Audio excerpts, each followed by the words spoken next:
Il y a pas longtemps, on m'a demandé si les séries et les films Stargate auraient pu continuer si la MGM avait été en forme financièrement parlant. Je me suis dit que ça ferait une bonne vidéo pour vous retracer l'histoire de la production de la franchise et à la fin, vous comprendrez un peu mieux pourquoi celle-ci a été annulée.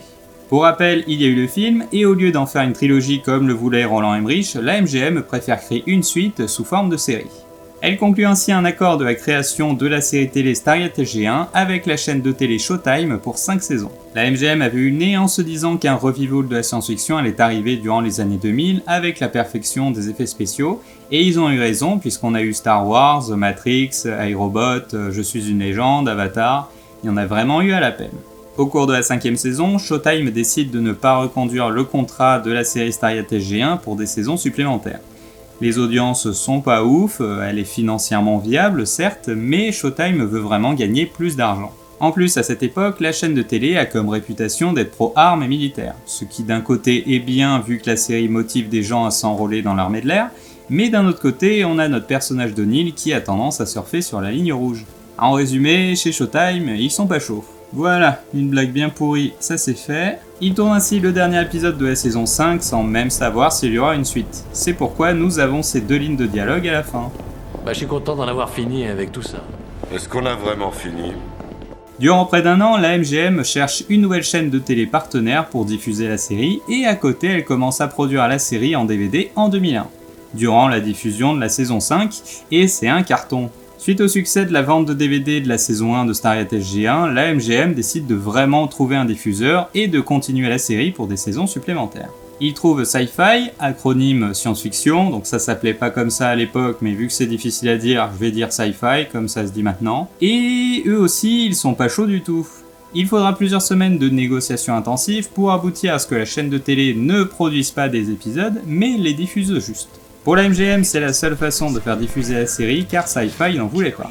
Pour faire simple, la MGM accepte de produire entièrement les épisodes, financièrement parlant, et Sci-Fi sera uniquement là pour les diffuser. En échange, la MGM touchera donc beaucoup plus d'argent car d'une certaine manière, la chaîne de télé n'est pas actionnaire. Ce qui montre bien que la MGM croyait à fond en cette série pour prendre sur elle tous les risques financiers éventuels. Sci-Fi concrètement n'a pas envie de diffuser la série Stargate SG-1 car ils ont comme ambition de devenir la première chaîne de télé de science-fiction et de ne diffuser que les séries qu'ils produisent eux-mêmes. Mais là, diffuser une série télé de science-fiction sans y mettre véritablement de l'argent finit par les convaincre. C'est toujours une case horaire qu'on remplit. Petit aparté sur ce point, tout ce que je vous dis là sont des secrets industriels et non divulgués au public. C'est la conclusion que j'en tire après toutes les recherches que j'ai faites dessus. Car oui, c'est caché, mais si on sait lire entre les lignes et qu'on connaît un peu le milieu, on peut savoir grosso modo comment ça a été négocié. En particulier avec les années suivantes, où Sci-Fi voulait dégager Stargate SG-1 car le contrat n'était pas en leur faveur. Donc c'est une info à prendre avec des pincettes car elles sont issues de mes recherches. Tout ça c'est des secrets industriels qui ne sont jamais divulgués au public et donc difficilement vérifiables. Mais il y a des indices. Exemple, vous ne retrouverez jamais le logo de Sci-Fi sur les jaquettes DVD car il n'était que le diffuseur télé. En revanche, vous retrouverez le logo de la MGM et de la 20th Century Fox qui produisaient la série. Logo qui démarre ou clôture chaque épisode, mais vous ne retrouverez jamais le logo de Sci-Fi. Je vous jure, c'était limite de la haine parce que dans tous mes coffrets Stargate, il n'y a qu'une seule mention de Sci-Fi, et c'est dans cette petite fiche qu'on retrouve dans la saison 10 de SG-1, et même dans cette petite fiche, c'est une pub, et pourtant la pub elle est scindée en deux, tu as en bas donc une pub Sci-Fi, et en haut une pub SG-1 avec les logos 20th Century Fox et MGM, mais ça ne se mélange pas, alors que pourtant ils avaient des affiches et des promos à l'époque, de Sci-Fi spécialement pour Atlantis et SG-1, donc ils auraient sans problème pu le faire. Même dans tous les génériques des séries, vous ne retrouverez jamais de mention de Sci-Fi, alors que pourtant il y a les petits studios de son, de montage, d'effets spéciaux, etc. Mais Sci-Fi n'est jamais mentionné. Ça c'est le genre de petits détails qui montrent que c'était une coopération tacite entre les deux parties et non un partenariat. Dans le milieu, un partenariat, c'est deux entités qui travaillent ensemble dans le même but. Exemple, la MGM et la 20th Century Fox. En revanche, une coopération, c'est lorsque chacune des deux parties a besoin de l'autre sur un projet pour créer de l'argent, mais ça va pas plus loin. Vous la voyez la différence ? Et ce contrat convient à la MGM car la série reste rentable rien qu'avec la vente de DVD qu'elle déploie durant toutes les années 2000 avec plusieurs éditions de chaque saison. Cette saison 5, c'est le tournant majeur de la série car je vous rappelle que les acteurs ne sont pas non plus tous totalement chauds pour continuer. Michael Shanks part pour se lancer dans le cinéma et se faire une carrière pour toucher plus de thunes. Amanda Tapping reçoit souvent des propositions mais qu'elle ne peut pas honorer. Elle aimerait bien changer de rôle. Terry Rotary est moins disponible. Don S. Davis souhaite prendre sa retraite comme son personnage.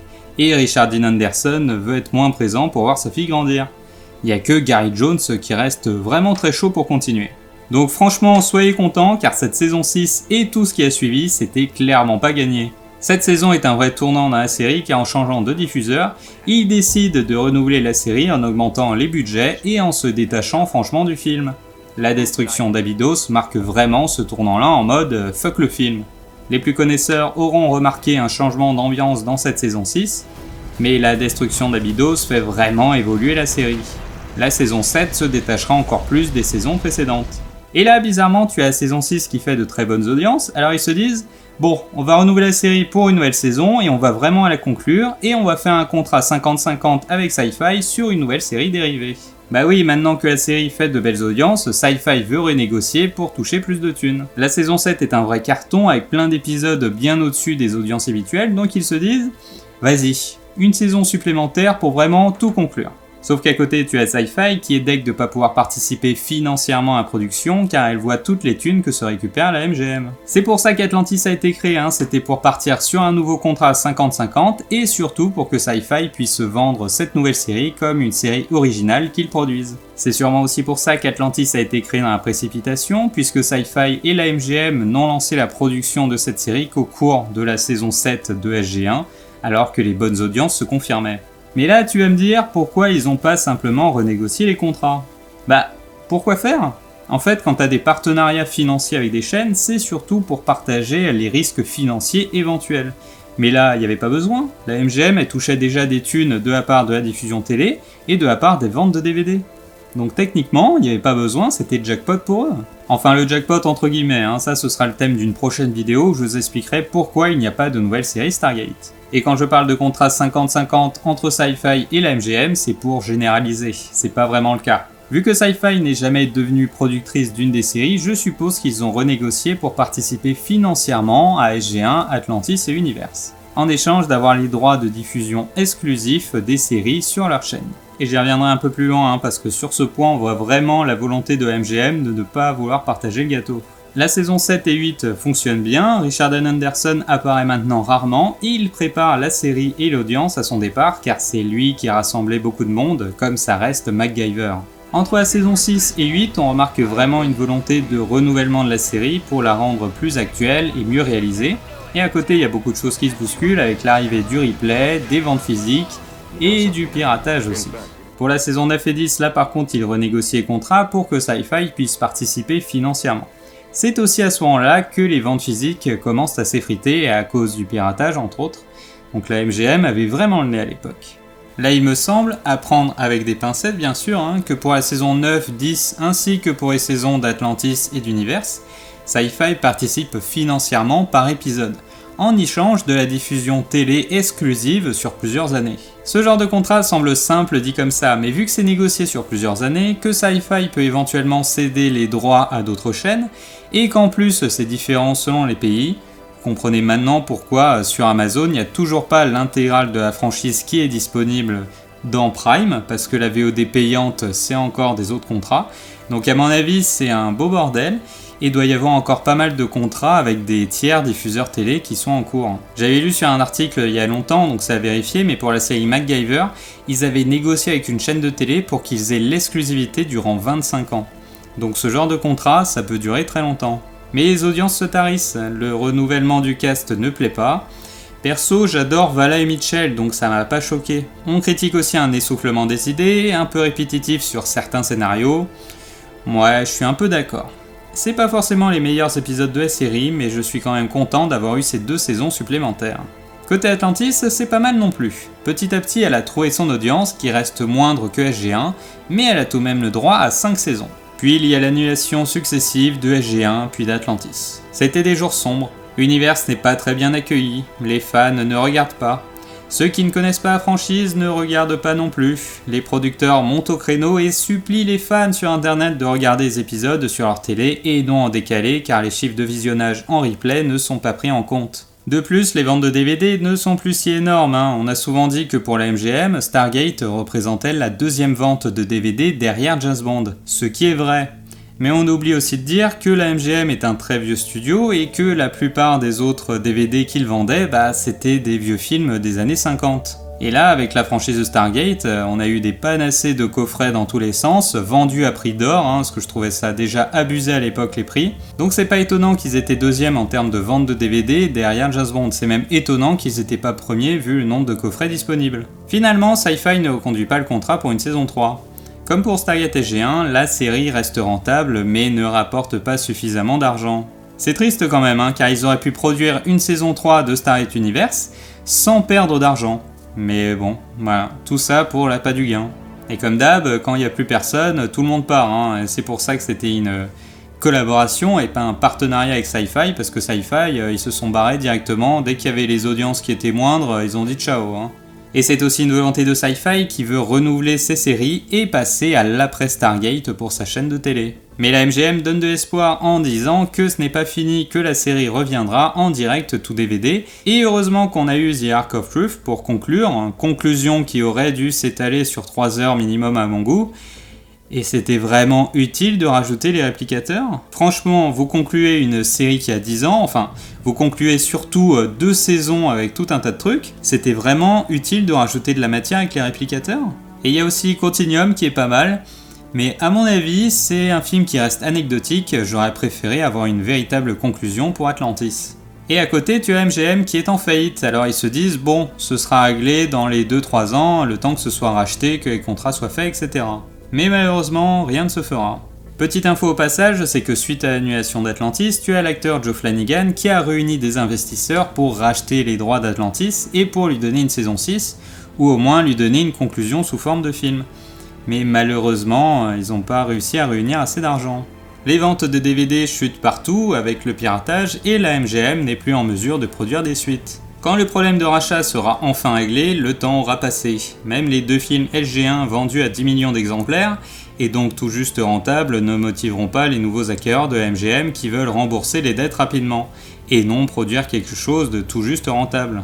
Ils lanceront ainsi la production du plus gros James Bond, Skyfall, qui doit être le 25e de la franchise, avec un objectif de retour sur investissement d'au moins 1,5 milliard, qui serviront à renflouer une petite partie des 4 milliards de dettes que cumule la MGM. Les années 2010 dans l'industrie hollywoodienne, c'est vraiment la recherche de créer ce qu'on appelle les franchises à 1 milliard. C'est-à-dire que tu vas sortir un film et ensuite tu vas sortir des suites et chaque suite va potentiellement pouvoir rapporter au moins 1 milliard au box-office. De cette vibe sortiront les Marvel, les Fast and Furious, les Missions Impossibles, les Jason Bourne, etc. Star Wars est l'exemple parfait de la franchise à 1 milliard. Mais pour Stargate, toujours rien, et pour David et Laura non plus. Et une rêve française, ça c'est fait. De plus, je vous rappelle que l'exclusivité de la diffusion revenait toujours à Sci-Fi, et si la MGM voulait changer ça, il fallait qu'ils rachètent les droits de diffusion télé, donc c'est encore de l'argent à sortir. Donc oui, la MGM a toujours été force de proposition pour faire perdurer la franchise de Stargate.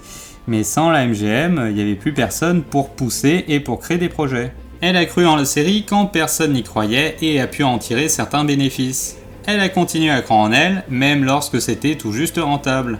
À la MGM, il y avait quand même l'envie de produire quelque chose, plus pour faire plaisir aux fans que de se faire vraiment de l'argent dessus. Petit aparté sur ce point. Comme dans toute industrie, un produit qui est tout juste rentable n'est pas intéressant. Parce que dans les studios, tu as une masse salariale et des charges à payer. Et comment tu payes tout ça ? Tu les payes avec des films et des séries qui rapportent plus d'argent qu'ils n'en consomment. Et c'est bien le problème avec cette franchise qui a tendance à toujours rembourser son investissement initial, mais ça va pas forcément plus loin. Et ils avaient même prévu un film pour conclure Atlantis, un autre pour SG1 et 2 films pour Universe, voire même de créer un très long film directement en DVD pour conclure les 3 séries. Malheureusement, sans la MGM, produire une série coûteuse, et donc à risque, et en plus tout juste rentable, c'était clairement le mauvais plan. C'est un peu normal, quand ton entreprise est en faillite, tu vas capitaliser sur le projet qui a le plus gros potentiel de te rapporter de l'argent. Malheureusement pour nous. C'est pour ça que j'ai du mal avec Skyfall, parce que je le regarde et je me dis, s'ils avaient enlevé la destruction de la DB5, qui au passage me détruit intérieurement, on aurait pu économiser 10 petits millions de dollars. Franchement, vous la voyez la différence entre un film à 200 millions et un film à 190 millions ? Moi je la vois, c'est un film Stargate. Ainsi s'éteindra la franchise de Stargate avec la diffusion du dernier épisode le 23 septembre 2011. Plus rien d'autre ne sera produit par la suite, laissant ainsi les fans orphelins tenter en vain de trouver une nouvelle série à la hauteur. Le rachat de Star Wars promettait le revival de la science-fiction, mais au final, tout ce qu'on a eu, c'est des séries passables, voire mauvaises, voire une trilogie catastrophique. Nique ta mère. Il est vraiment temps que Stargate revienne, surtout depuis 3 ans je trouve. Toute la franchise a vraiment été créée avec cette vibe 90, et en ce temps les séries étaient beaucoup moins négatives qu'aujourd'hui, et je pense que notre époque et la nouvelle génération a vraiment besoin de ce genre de séries. Si Stargate vous manque, je vous conseille l'excellente série The Orville, c'est avec plein d'humour, c'est vraiment une série excellente. Sinon il y a Dark Matter aussi, c'est par les créateurs de Stargate. Alors il n'y a pas d'argent, mais franchement c'est une série passionnante. Je vous prépare également la deuxième partie de cette vidéo qui se concentrera sur le pourquoi il n'y a toujours pas de nouvelle série Stargate, et là on parlera encore de production, mais ce sera peut-être un peu plus poussé. Allez, bisous!